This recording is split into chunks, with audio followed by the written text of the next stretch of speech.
All right. Oop. Yes, my microphone is working. And let me just turn on Discord and then we'll get started.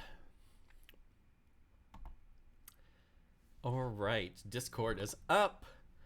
I am ready to go. Welcome everyone to Coffee Break for this week. On Serious Play, Coffee Break is our general just play whatever you want show here on Serious Play. So today I'm going to be playing Legend of Zelda Master of Time, which is a fan game based off of Ocarina of Time.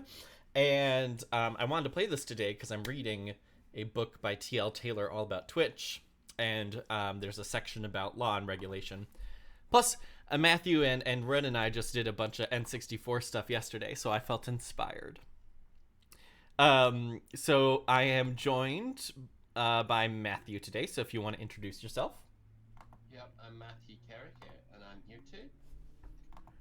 And hopefully we'll have some other fun guests join us as well. If not, that is okay. I will read our land acknowledgement, and then we'll get going and start playing. Okay. I haven't played this before. So we acknowledge that in Milwaukee, we live and work on traditional Potawatomi, Ho-Chunk, and Menominee homelands along the southwest shores of Michigami, part of North America's largest system of freshwater lakes where the Milwaukee, Menominee, Kinnickinnic rivers meet. And the people of Wisconsin's sovereign Anishinaabe, Ho-Chunk, Menominee, Oneida, and Mohican nations remain present. Cool, so let's get started. So, Matthew, have you played Legend of Zelda before? I played the one on the Nintendo Wii. And that was about it, actually. Interesting. But I'm very casual when it comes to Nintendo games. Oh, and I am. But I know that you have. Yes. I am the supreme when it comes to Nintendo games for Serious Play. So this game that we're playing today, if you want to call it a ROM hack, if you want to call it a fan game, call it whatever you want.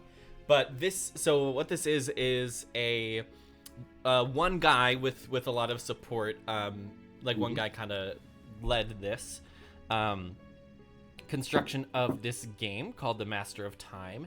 And how it works, right before I even start playing it, I just want to talk a little bit about how the process works of like actually playing this thing.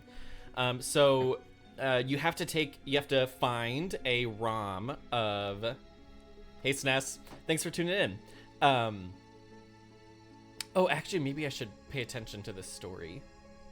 Apparently, he's been frozen into an endless day. Cool. So this is taking the place after Majora's Mask and Ocarina of Time, which are the two for the Nintendo 64. Mm-hmm. And so how this fan game works, or ROM hack, however you want to call it, right? So you download a ROM of the Ocarina of Time, which is available in many specious places of the internet, and the creator of this, basically you have to download a file that you then use a patcher to patch onto the base game. And that's how a lot of ROM hacks work. Not all of them completely, but a lot of them, right, you download this separate file that you then patch onto the base game file. And then you play it. There are other fan games where they're developed completely in different systems, right? So like you don't even need the base game to play it. But you just like download an application, right? So as part of like downloading the file of the game, it also comes installed with like a run application. But this one you need an N64 emulator to operate. So I'm using RetroArch, which is kind of like a compiler of a bunch of different emulators you can use for a variety of sources. Basically, it's kind of just like a program that lets you organize them really easily, Sure.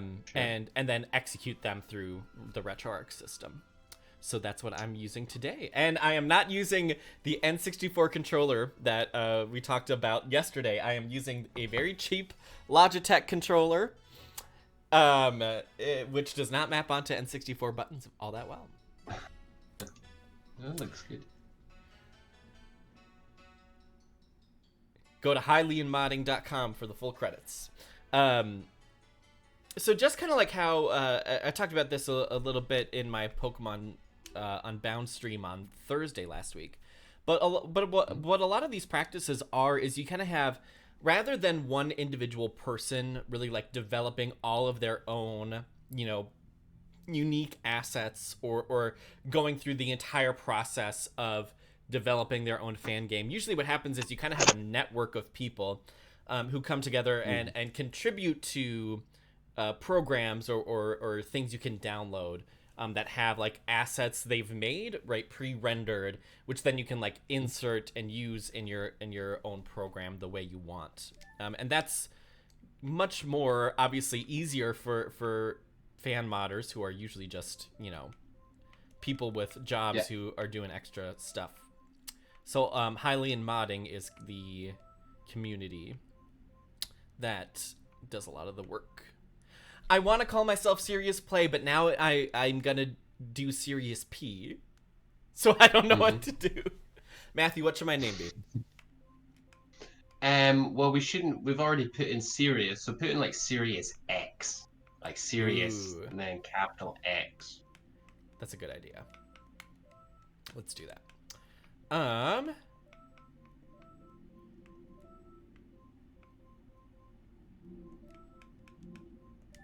All right, we are Serious X. Let's do it. So you've played the Twilight Princess, if I'm not mistaken. Yeah, but I can speak to all of that modding stuff and downloading old games and mounting disk images and Sure. Pulling things apart, putting them back together. Yeah, mainly go for it. in Oblivion games, Fallout, Stalker games, and then to the fan community kind of thing. I was very deep into Dwarf Fortress for a while. So that sort of thing. Well, that's two guys making the game. But then you look at stuff like more Oblivion and other things where you have big fan networked play labor stuff. And these are really big games, and they're always in tension with the cold, unfeeling, Todd Howards of the world or whatever. I think that's the guy who made Skyrim, etc. And then also the already existing assets. It's fascinating, because you see, people have jobs and things, but also the act of scripting something like this, if you have all the assets already and stuff, you can use a lot of I imagine, the stuff that the people who made the actual game left behind. So you can sort of, play this behind the scenes kind of. It is still a form of playing, right? I guess is the thing with play labor, but you have sort of gameful systems, middleware, whatever, which makes it a lot easier for you to get the assets and go in a way that maybe things like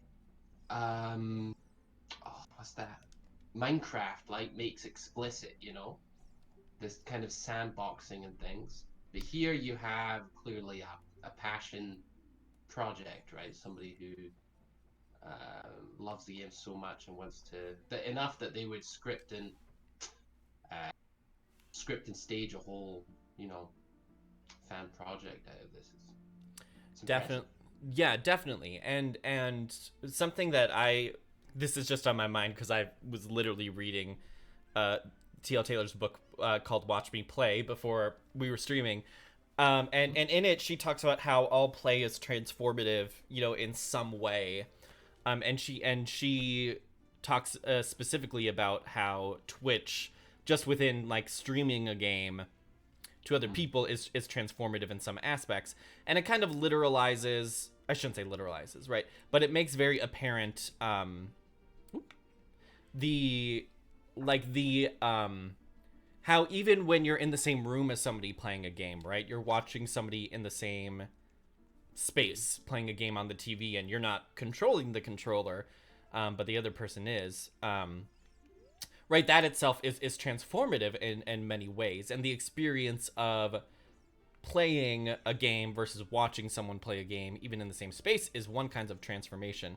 So then when you add on the Twitch, all of the things that go into Twitch streaming, it's transformative, but just in a different way. And right, and I kind of think of this fan labor as transformative and more of like an inherently like expressly like mediated gameplay level rather than a commentary level or a It's interesting because just there you sort of set up this sliding scale, right? Where the naive player is almost in the center. The naive player being the person who plays within the limits, the diegetic limits, right, of the game. Rather than, I always remember playing Mario 64 as a kid, and like running up against the edge of the wall, right, or running around the edge of the wall, around the whole map to see if there was any sort of like things trying to break out of the game or whatever.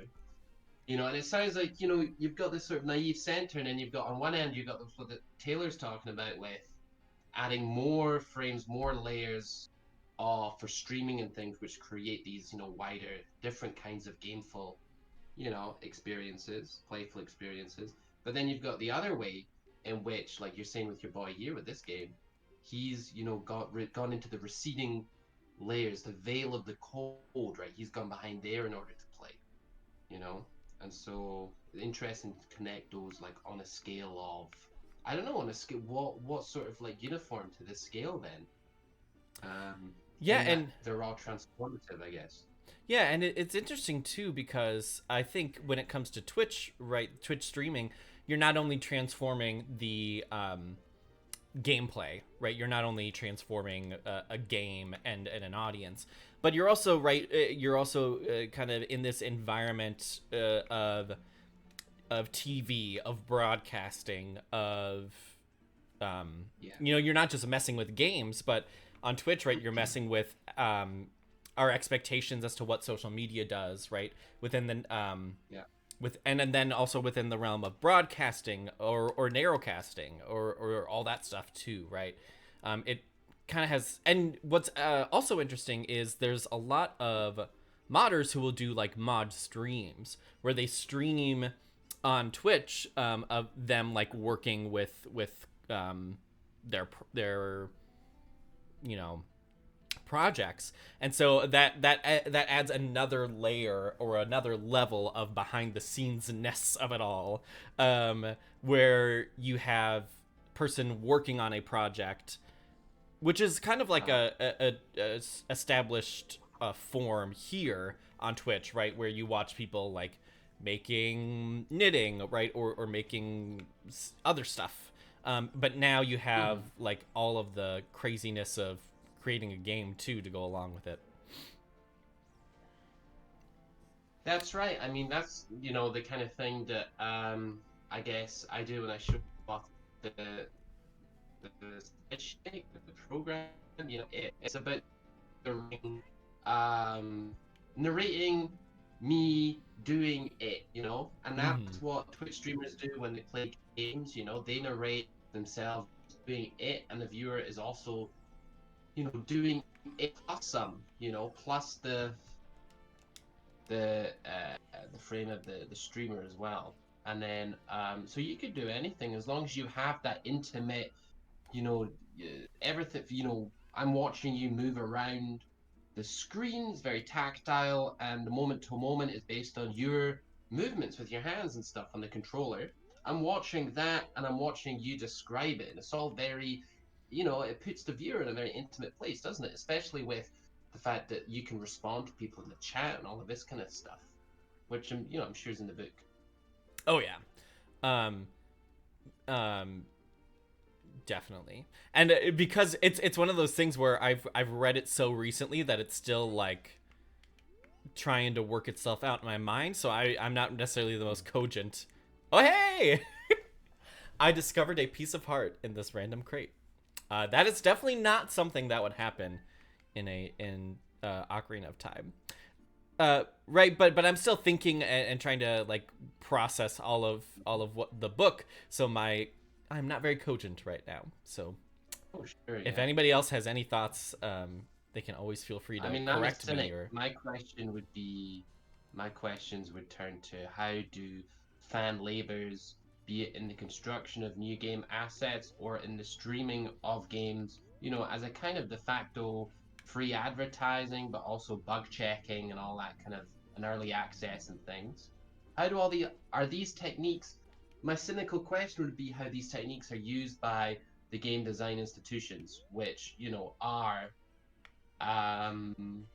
which have their own motives for doing that, incentives which sort of run parallel or just so happen to coincide with the playful motives of the fan base. Yeah, and it's interesting that idea of I think showing the labor behind a project is an interesting one, especially when it comes to um, I can't go in here yet, can I? Sagnol 2. Um, right, but I think there is some, especially when it Mm-hmm.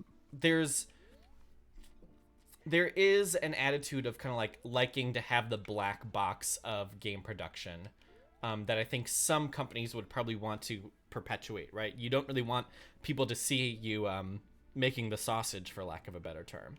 Right. Yeah, Whereas other companies, right, or other people or other fans, depending on social cultural context, right, they might want to see more of that, right? They might want their viewers to see like, hey, we're doing this, right? I can think of like an indie or a mm-hmm. new game company, right, trying to be like, hey, this is what we're working on, right? As you mentioned, like as a form of advertising or as a form of like getting people interested in their game. Um, Yeah. I mean, it's interesting to look at it in terms of the wider plane of labor that happens online because you have, I guess, marked and unmarked forums, right? Where Twitch kind of makes a spectacle out of forms of digital labor where it is, useful, well, where there is, user desire for it. But then you contrast that with a book I read recently called Ghost Work.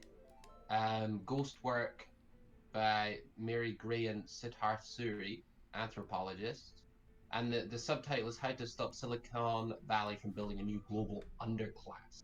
And I guess mm, the point to make there is that the book explores the unmarked labor, right, in which people are purposefully atomized through an API or a platform for a big digital institution and then given micro tasks, yeah. as a form of labor. And, it's interesting how in this wider perspective, can we look at fan labor as a form of marked digital labor, and have an account that also brings in the unmarked forms of hidden labor, which is becoming a larger and larger, well, underclass, the book says, in this sort of like um, non-contract, non-union work that increasingly more and more people rely on.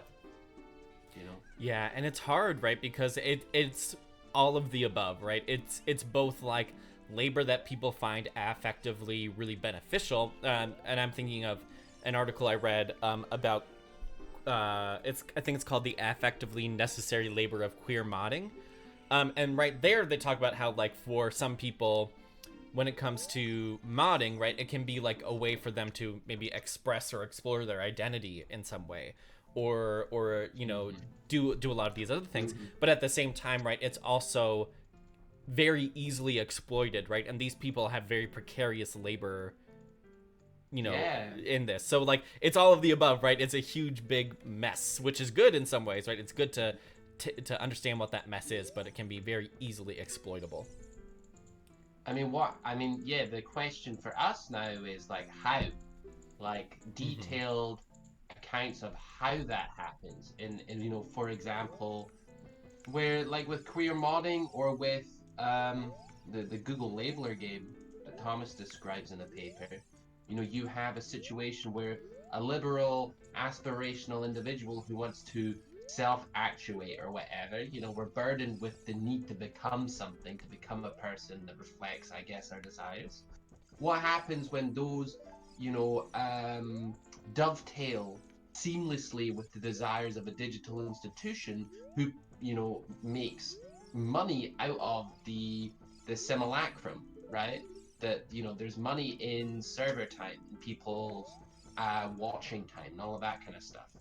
And what happens when those two dovetail together, you know, in a Yeah. seamless, increasingly are they seamless? Ghostwork makes the account that, you know, it would be naive to think that the story of automation is one that is a seamless one, because it's actually, you know, there are so many things in automation that we can't get right yet. Still rely on little, you know, little humans in their little boxes, right, to fill out do their little tasks.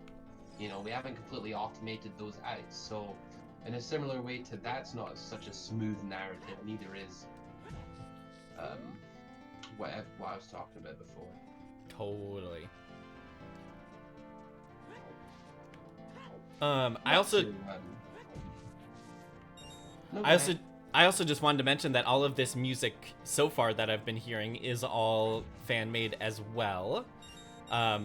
So it's using the MIDI files of the N64, and the MIDI is used in Ocarina of Time to like make music as well, which a lot of mods do, which is, you know, another form of that labor. Yeah, I mean, it's interesting, the concept of worlds, right? From a brand perspective, I said last night, I watched the Space Jam advert, right? In which features what all of Universal Studios licensed creations, you know? They're just shoving them all into one multiverse, I guess, you know? Mm-hmm.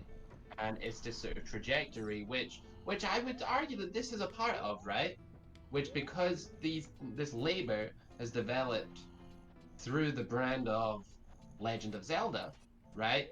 They are feeding into that, which is that the value is somehow in the worlds, right? The Harry Potter universe, the Pokemon universe, right? Pokemon Go was just a different form of technological window into an already existing beloved franchise, right? Which, you know, offered a new way to interact with the there's some depressing legal term, like not content, copyright, you know, whatever. The intellectual IP. property. Yeah. Oh, hello. Yeah. Hey, I've been listening for the past 5 or 10 minutes. You guys just having a bang up discussion. I didn't want to interrupt. Oh, go ahead. I don't have anything else to say. I was just gonna fill in the blank. So yeah, I'm trying to relativize fan labor in games, you know, by getting beyond, you know, the fact that they're games. I mean, the people look at games and they see dollar signs, right? So it's not so much about the fidelity of the play. It's more about, you know, how, you know, these different sort of brokers. But anyway, so what's going on in the game now? I honestly have no idea. So I know. So the owl told me I needed to come up to like a specific route, the one that had the river in it that I was in a while ago. But I don't really have any. I don't really have any weapons that will help me. Oh wait, I have the Deku nuts now. Okay, never mind. Actually, I know what to do now. Oh yeah. To your point, Matthew, though, there it is in a different kind of way of considering. You know, what do you? I mean, I suppose this gets into Playbur, the much detested and much loved concept. I'm not a big fan of it because it supposes that it is distinct from other forms of labor, which I don't really think it is. But anyway, yeah, we could say sorry. No, I was just gonna say there's a lot to unpack there, but I just mean to say that there's this idea in contemporary AAA gaming that you can make every game a live service, and that's what's gonna make you money. And there's some truth in the idea that, a live service, it creates these kind of recurrent, spending practices through its microtransactions, through its always online nature, etc. Which is not new, that's MMO logic. But there's suddenly now. I said that's where the Elder Scrolls have been for the last 6 years. Yeah, you float out this idea of, well, what if our game was always online? What if people were always paying for it in some way? What if people were always inputting in some way? And what happens is that people run out of time and money. They run out of their own kind of personal capital, right? Where like, oh, I can't be in Destiny 2 and, whatever other game all at the same time. I can only dedicate myself to one or maybe two of them, and dedicate my wallet to one or maybe two of them. And I'm not going to go so far as to say, okay, well, this is definitely labor. But I do think there's something to be said about the fandom that comes out of that. I can dedicate myself to this community, but I can't dedicate myself to this other one. And then the capitalist looking at that and going, well, I can make a ton of money off of this person because of their dedication. But so many of these games fails because people are already dedicated to other games. I mean, as Dungeon Master, that this is the truth is always tight, right? You can't have have people playing too many games of D&D a week and still expect them to show up at your D&D game, Because some people, it just doesn't work like that. People can't be in more than, you guys astound me with some people in the Collaboratory and the number of D&D games they play a week, in my experience. There's a kind of monotony, right, with games and entertainment, I guess. Yeah, I could not do that. Yeah, I'm not sure how many times that we're gonna say this over and over again. I don't know how Casey is in so many goddamn games. It's genuinely impressive. I could never. But I think that there's something to be said for the fact that there's a bunch of companies out there vying for, a limited amount of time that people have. And is that the same thing as something like a Space Jam? No. Space Jam's its own hell. They put the Clockwork Orange in fucking Space Jam. What the hell? Why is that there? Multimedia Who was asking for that? I will ask this question though. How so when you think about the Marxist subject who works the means of production but does not own them, and how easy, I don't know, you could have a simple conversion of that to fan labor, in which you have a subject who does labor within a universe, right, a branded universe, but does not own the franchise, right? So you could, if you imagine this kind of, if you can get all of these fans to do free labor in a franchise that they don't own, right? And then they will have a false consciousness where they think that they do it for fun, or because they're devoted to the franchise or whatever. Is that, am I wrong there? Is there any red flags? Well, I think a lot of fan creators know, they know that their labor is precarious. At least in the interviews I've done. I've only done a couple interviews with fan creators, so I'm not going to say all of them know it. But in the Pokemon community, where I've interviewed some fan developers there, right? They know, and Pokemon Uranium, which was sent a cease and desist. That is a popular tale within the community, right? And everyone is like, what did they do wrong, and how can I make sure that I don't do the same thing? Right? I don't get a cease and desist thrown at me, or a DMCA. So I think some of it, right, is these people know that their labor is not necessarily always beneficial to to themselves as laborers, because they know that these companies, right, can come and get them if they want to. Just soft lock? I think I did. Oh my god. Let me see if I can open the menu. Did you just soft? No, all right. I'm gonna have to reset, but that's okay. That's okay because I have no idea what I'm doing anyways. Oh my god, that's hilarious. I cannot believe that you jumped on a chair and soft locked. But yeah, I mean, that's one kind of precarious relationship, and then there's the relationship where fans create something, right? And not in like the ARG sense where there's kind of a social contract going on, like, you know, playing the game, the theories might pop up in the body of the ARG, but in like a in the context of like, you know, a big multi-million-dollar franchise, right? Fans create a piece of content and then that art appears in the multi-million-dollar franchise without any accreditation, you know? That's pretty straight up exploitation, I think.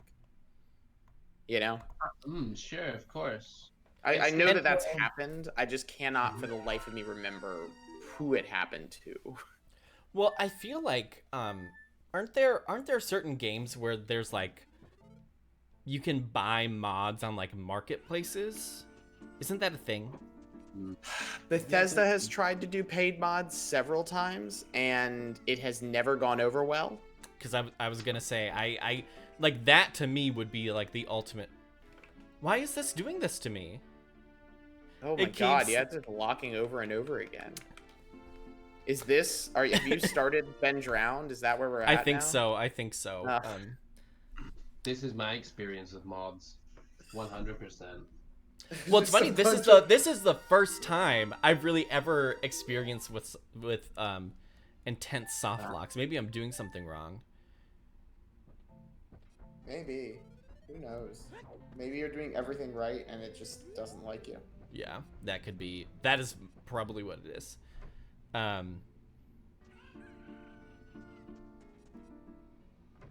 yeah, but I think in those areas, right, where there's these mod markets that develop that are, you know, sanctioned by the companies, I think that allows for even more potential for exploitation.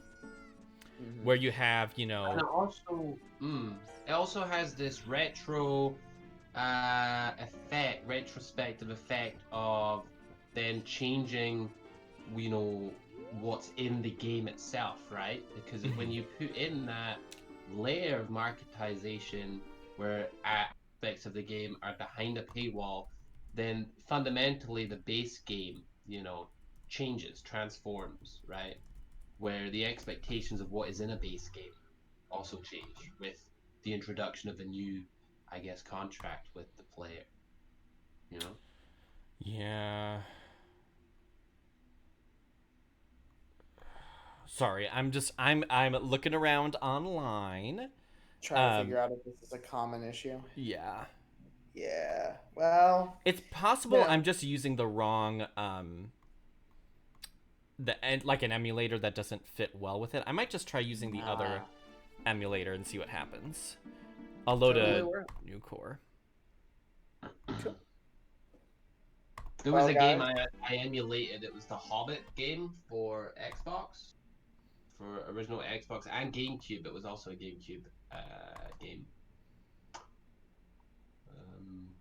When I put that on an emulator, played it just with my keyboard though,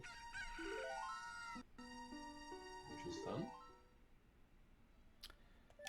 Ooh, I still have the save file, so even though it's in a different emulator, I still have the file, so that's good. That makes sense. So let's hope this time it doesn't freeze up on me. It's not like I really got all that much done. What is interesting about, and this is something that I keep thinking about when I come back to fan game stuff, is it is interesting, like, how much it kind of expects you to already know about the world and about how the game plays. Because I think in making things more difficult, right? This mod was partly like portrayed as being a little bit more difficult than Ocarina of Time, for example. I wonder if part of that comes from, right, the kind of the transformation, if we want to call it that, right? Or the different ways in which you kind of remix what was in the base game in order to create something new, right? Like difficulty emerges from people already knowing what the system is, so then you can like add on an additional level of than anything else.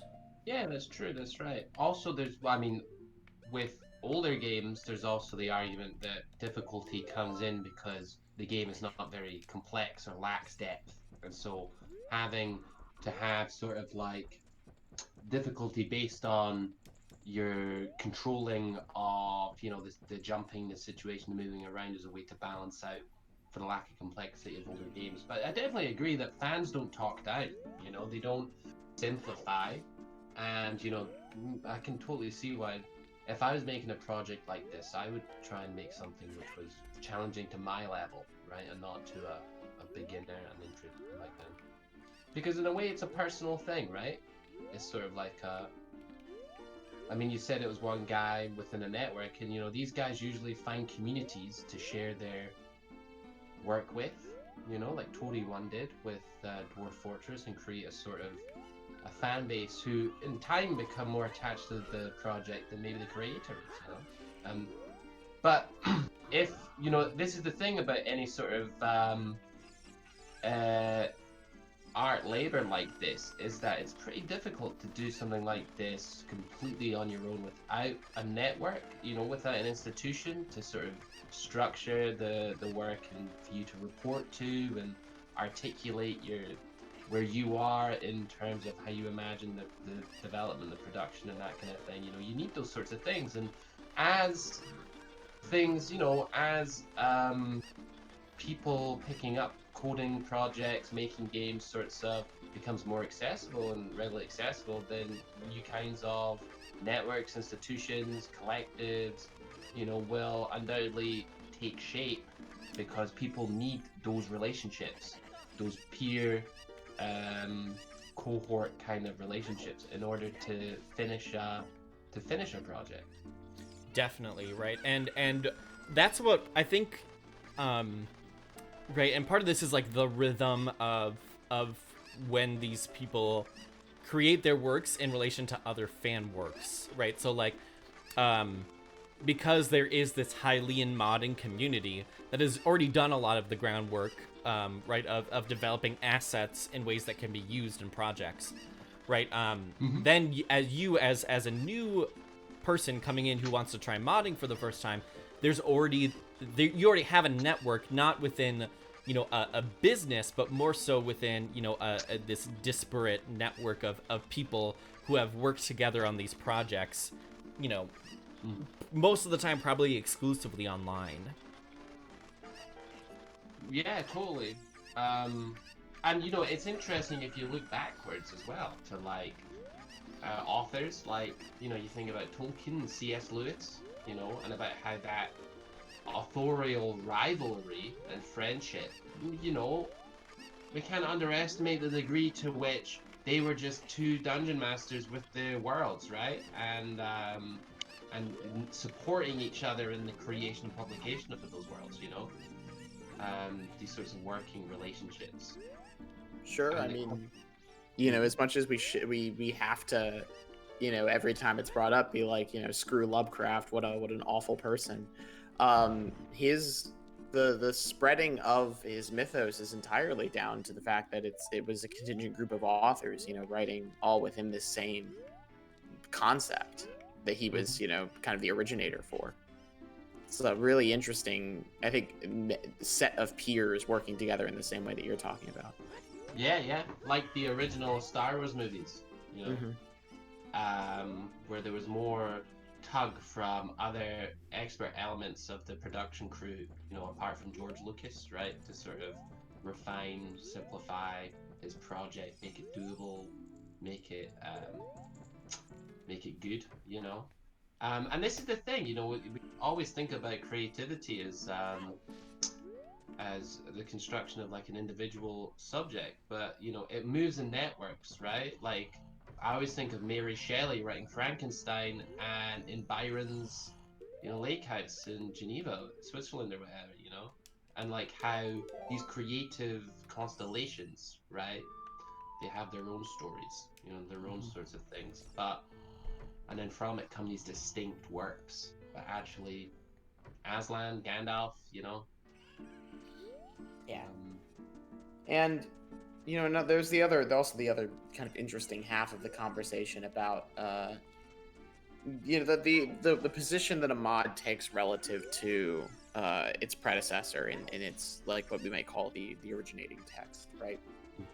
And it's not quite a sequel, but there are sequel-like things to it, I think, or prequel-like things to it, right? Where but the difference is, when I make a mod, I don't have to assume the same way a business does that somebody who's outside of the fandom is going to play my game, Like, I can toss out the assumption that I need to reteach any players how to play. And so the logic of the sequel, that is, advancing the gameplay in some meaningful way, becomes the part of that two-part logic of introduce new players, advance the gameplay. I don't need to worry about just advance the gameplay. I could just push it to its reasonable limits. And there are limitations to that, right? I mean, certainly without a studio to build a whole new project, there are simply some things the environment won't allow because of the pre-existing logics that exist within it. I guess it's true of any kind of constraint in art. But you, within the constraints that are present, you can really move stuff in a way that I don't think a lot of other things can. The thing I can think that's maybe the most similar to it in terms of like AAA production is the Doom additional episodes and mod, where and also with the most recent Doom Eternal, the release of like the Eternal Gods Part 1, right, where it's sure the maps are new, but nothing about the gameplay has changed terribly much. It's just harder. It just requires you to be more precise. And in the case of the original Doom, certainly new things were added, but due to the limitations, not as much. There's only so much you could do in adding to Doom. It's interesting the place of fidelity as a constraint in fan labor, because at the same time you say that there's like a fidelity. I imagine 100 mods online where Link wears pink and drives a Lamborghini, to the beach, and there's sprites or whatever from other games, thrown into, and saying because of course it could be a kind of concerted, almost. Well, I say almost. Who am I? I just read the Disserto, actually, the Art of Theory. So, you have this kind of, what am I saying here? You have this fidelity, almost like an intellectual project. That's what I'm saying, right? It's almost like an intellectual project with fidelity to canon, right? As a constraint in the development of fan labor projects, or you might not. It might be, like I say, Lincoln, Barbie's Ken, out in their Malibu beach house or whatever. So I realized I'm really dumb. And I had a sword the whole time. I thought I had to get the sword. I had a sword the whole time. I just needed to equip it. Yeah.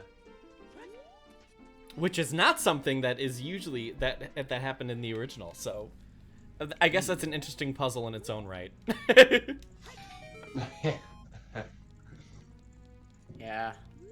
Yeah, expecting people to know things. I mean, this is kind of oddly, what are the norms of your game?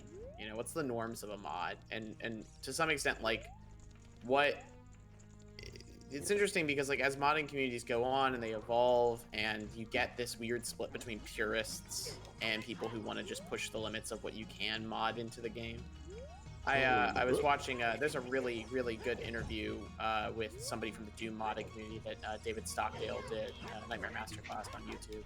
I'll link it to you guys. It's genuinely fantastic. But they talk a lot about, like, this split in the Doom community of people who really want to design everything like John Romero, and people who are like, okay, well, that's great, but we can do all these other things, and the kind of infighting that can happen between purists and people who aren't purists. What's interesting, just a strand to pick up there in terms of like, practice theory and a direct knowledge that isn't discursive, in the playing of the game, in which the gameplay is highly style. Well, it has a style and aesthetic like Legend of Zelda, but also Mario. There's a percussion to the way that he jumps, or also like Half-Life or whatever. There's a distinctive, direct knowledge of what it feels like to play that game and where it's beloved. Like Legend of Zelda, no doubt.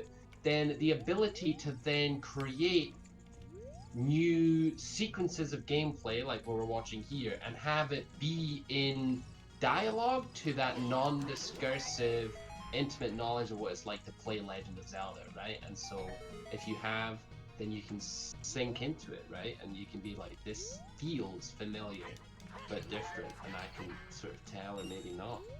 Yeah, like, even just within something as simple as placement of enemies, right? So, like, the first real enemies I had were those two floating skulls.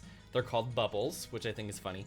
Right, but those enemies don't appear typically until, like, very, very, very, very, very late in the game. Like, the second to last dungeon, which is called the Shadow Temple.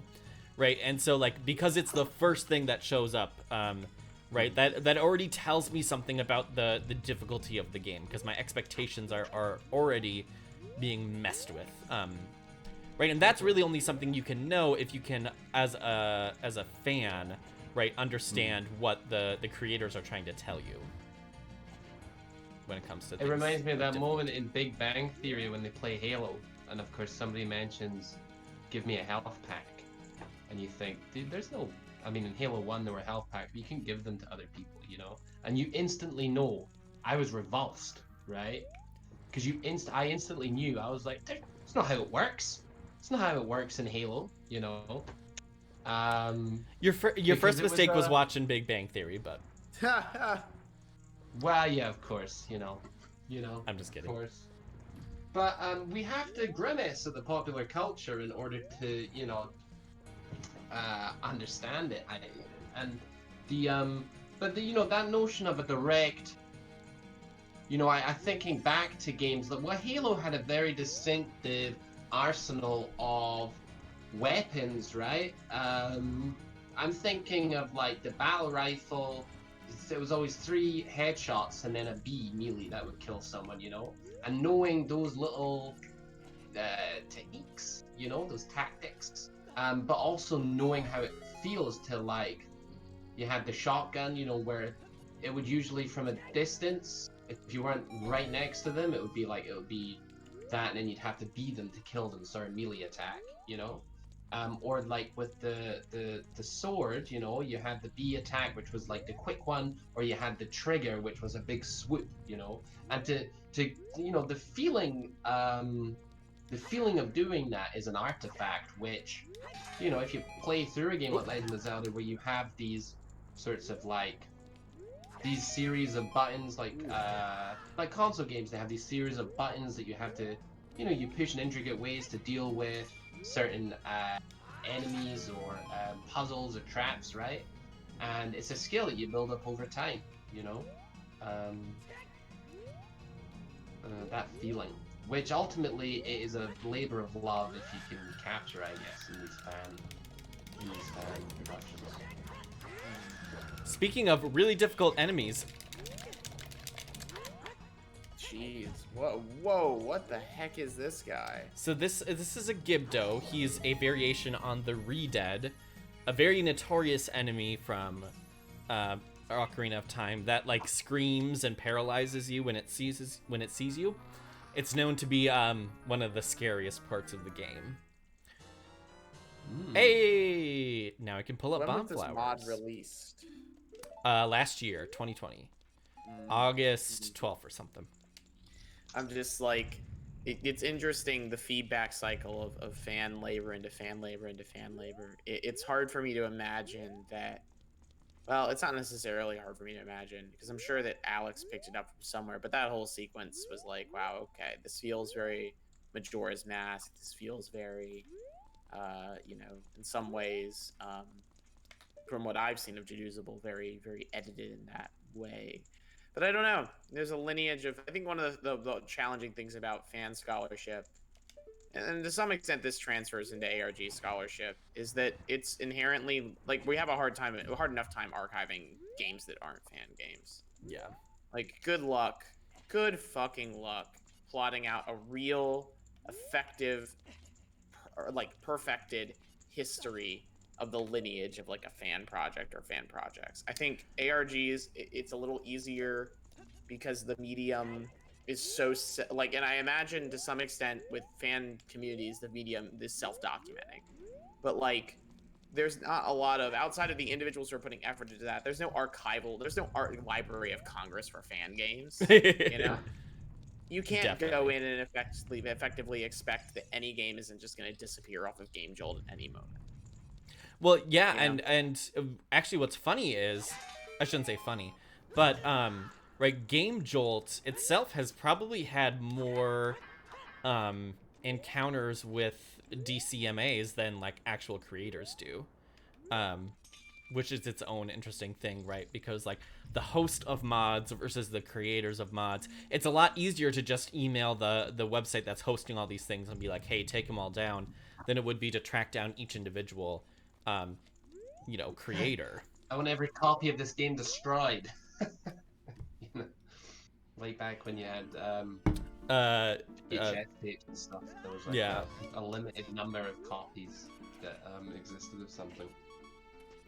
Yeah, so it's just it's all really murky, and in TL Taylor's book, right, they talk about how there is no like clear, even when Twitch started, right, when Twitch was first beginning, it had no real, like, it's a team where you asked questions to and they responded to you. There was really no clear like legal stance really, and I would argue there still isn't. And it's a lot of just kind of like trial by fire right now. And I think more so than actual things being taken down, it's more so just the threat of taking things down that is deterring a lot of people at this time. Right, yeah. I mean, you see how it works with YouTube copyright claims, right? And it's a whole hornet's nest. It's murky, like you say. But you have these actors whose professional existence is just to make these copyright claims, right? And then they're privileged within the YouTube litigation process. And so people end up with just blanket loss of content, revenue, all of this kind of thing. The question has to be asked why YouTube doesn't stand up for its users, and that's because maybe that's a liberal myth. Because in fact, the what this dramatizes is that YouTube functions more as an employer with maximal advantage over its workers who are there to make a living sometimes. H3 comes to mind, and others, Yeah, I mean, and yeah, right, so, sorry. No, I just say I could imagine that a similar kind of dynamic exists in Twitch. Yeah, and I think, right, there's so many conversations about user-generated content, and fan labor is just one version of user-generated content online. And it's one of, I think it's a category of user-generated content that isn't directly linked to a specific platform, which I think helps, right, in some ways, because then I think it's not as easy to systemically exploit their labor, but it also brings up its own host of problems. Sure.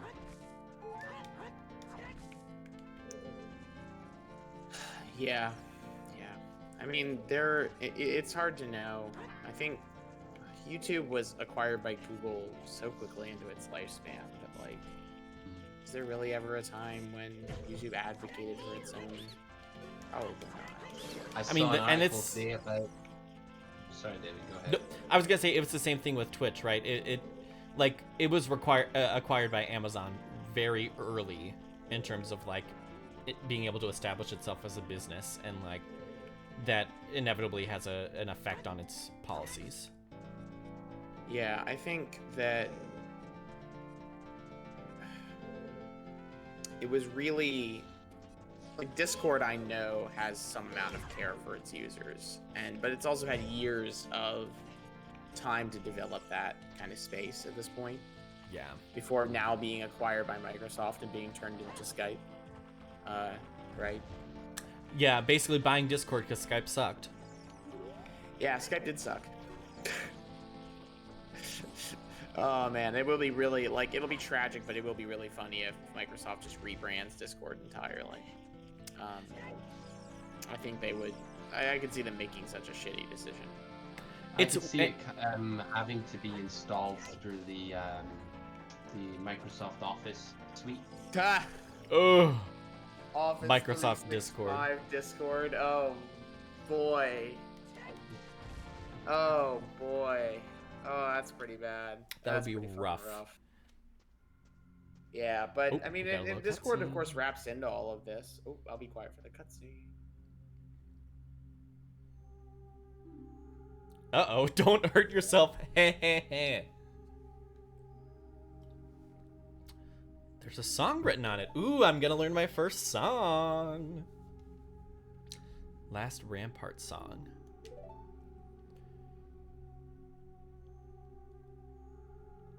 This is interesting too, right? They're adding, because music is such a big part of Ocarina of Time, and it's a big way that you move about the environment. So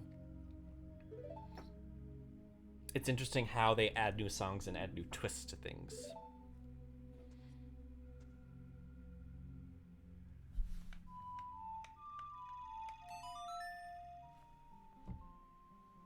Yeah, I mean, I think this gets into the kind of logic thing too. Like, do you build on new mechanics or do you build on old mechanics?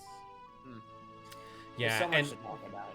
And most of the games that I've seen that are like completed or are packaged as like a complete experience, it seems like most of them have some form of new song in it. That you play with the ocarina. It's like, I mean, like, obviously it's named Ocarina of Time, so like music is important, but I think it goes deeper than that, right? That the modders who engage in these practices, right, they feel like they need to include music in it. I would say probably for a variety of reasons, right? Fan reception would be different if it didn't have music in it. But also in terms of like the identity of what constitutes Legend of Zelda on the N64 within the popular imagination, right? Probably indistinguishable from the ocarina. Yeah, absolutely. I mean, dude, have you seen how many people bought that like shitty ocarina that is completely poorly built? Oh my god, I've had so many conversations with people where I'm like, you know that thing, like you can play it if you want to, but it's tuned wrong. It also feels like shit. It's also shaped wrong. Like, and these are things you can't change about an ocarina because it's a piece of clay. Yep. Not only is it a piece of clay, it's a piece of clay that will consume your spit as you use, like absorb it as you continue to play it, because it's just, you know, it's a clay body. You can't glaze the inside. Which just presents a lot of weird issues. But yeah, I mean, I think if people didn't have such an attachment to the game, they wouldn't buy that shitty little ocarina. Yeah. Some people would, but I mean, like, why do people go crazy in the Kingdom Hearts fandom buy fucking replica keyblades they can't use for anything? It's because you can't really distinguish Kingdom Hearts from the keyblade, you know? And I always think it's so cool when you go to like there's a Disney store by me, because I live in my hometown by the Mall of America. And it's cool. They have a little keyblade in the background of the Disney store at the Mall of America. And I wouldn't want to buy it, right? But I still think it's cool. But I'm a Kingdom Hearts fan, right? And that the material culture of it, right, is something I have in my brain. Yeah, people get tattoos of this shit too. Like, I mean, there's a whole other conversation, and like fans getting tattoos of games. It's like, it's interesting to me that like somebody would want to, because it seems different, right, than just buying a piece of memorabilia, immortalizing something on your body like that. Yeah, definitely. Yeah, it's really fascinating that people are so indebted to these communities, you know. Yeah, like, I'm not about to get a serious play tattoo. Sorry. Oh, that's fine. Right, but I think the easy way to go about this is to be like, well, in a neoliberal culture or a taste culture or whatever, right? I think it's easy to diminish it to just being that, right? That you're just like a rube who are being tricked by these companies to invest emotional affect into these products. But I think it's something more than that. I don't know exactly what, and I think is also why a lot of people are researching fan stuff, right? Because there's not just one solution to the question of as to why somebody feels like a deep connection to these things. Sure. I mean, it's a very, dare I say, a McLuhan-esque idea to posit, for somebody to posit that, well, it's just the levers of the media acting on the person. Yeah. They don't really have any say in the matter, but it does appear to be more than that. Well, it's like you said, David, it's both, right? It's the interesting thing is that you have these communities, right, in terms of hours spent and relationships made, and it's all expressed through the same franchise, which simultaneously is all this other stuff, this other cynical stuff, Yeah. to do with corporate capitalism and reducing people to consumers, and breaking away the boundaries of what consumption is to our very dreams. And the so-called 3D environments in which we live, in these communities, right? And so the interesting thing is how they are the same. It's the same medium, right? Like it is, but at the same time, in what way do these different stakeholders of the franchise, how do they how do they differ?